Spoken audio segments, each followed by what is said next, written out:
Alright, welcome back. Yesterday I made myself a handle out of a few bits of scrap steel for my new shed. I didn't bother making a video about it, I just wanted to stand and make it, you know, not worry about filming and so on. However, I did post about it on Facebook and Instagram, and one of the local makers around here, Karl from Karl Pope Woodcraft, spotted it and has asked me to make him one for the new shed he's building. Excuse me. Karl's pretty new to YouTube, but the stuff he's been putting out is absolutely fantastic. What's sticking out in my mind at the moment with Karl is his new workshop build. He's building quite a big workshop in his back garden. He's pushing and really working hard and trying to set up his business and go it alone. So I'm going to encourage you to pop over to Karl's channel and have a look at what he's been doing. The shed build's going really well so far, but not only that, the bits of furniture and stuff that he's been making are absolutely fantastic. You know, they're really good quality stuff. So jump over and have a look from me, will you? And I'm sure you'll enjoy watching what he does.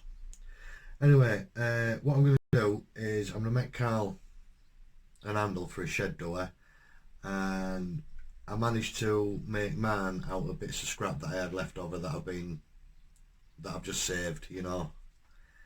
So hopefully I'm going to be able to replicate it and do it again. Right, so what I've got is a nice bit of solid round bar. This will make the actual handle part, and then I've got a bit of angle.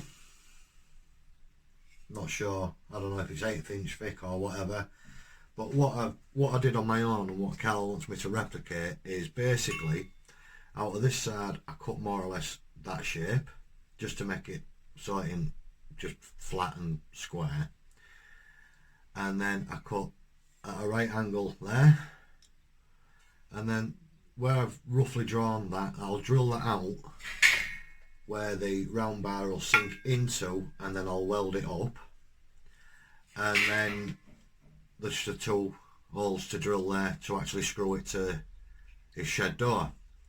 So the first thing I'm going to do is get two of these cut out and go from there.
Right, so I've got all the bits cut, cleaned and dry fitted.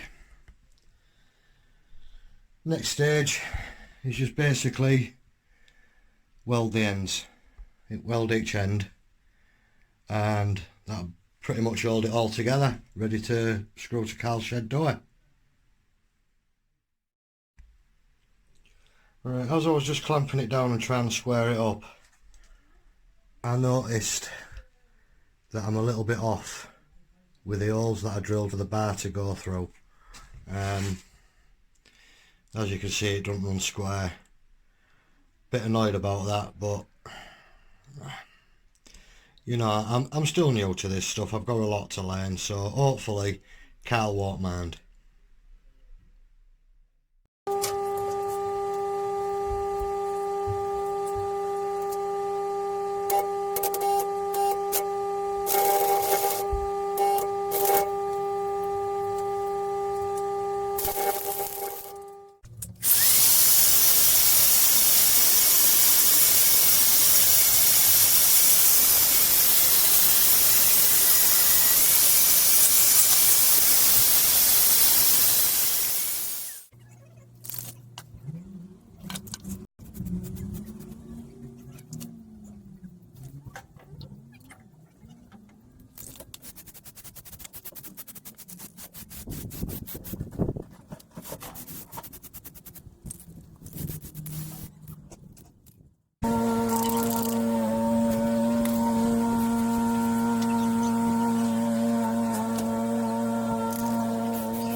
Right then, Karls, my old mate.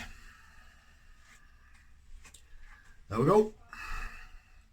It's not perfect. I'm a bit pissed off with some of it, you know. As you can see, the handlebar itself isn't squared up. Oh, shit, it's pissed me off a bit. The welds could be a bit better, but hopefully it'll do what you want it to do, and it'll last you a long while. Green, your colour of choice. And also I have pulled out a few screws and just painted up the tops of them for you a bit, mate, just to, so they'd blend in. I think the gold coloured screws would look a bit shit against the green, but there you go. Anyway, that's yours, mate. On the house, on me, for you. So that's the end of it, really. Just a quick little project today, something to help a mate out. Karl is a really good lad, like I said earlier in the video. Go and have a look at his channel. He's worth a look. He does some great stuff, but more importantly, he's a great guy. He even, you know, he took time out of his day when he could have been building his shed to come and help me with mine with his son. So by way of thanks, that's yours, mate. Job done. Anyway, I'll get it to you as soon as I can, mate, and thanks for watching, everyone. I'll see you in my next video. Bye for now.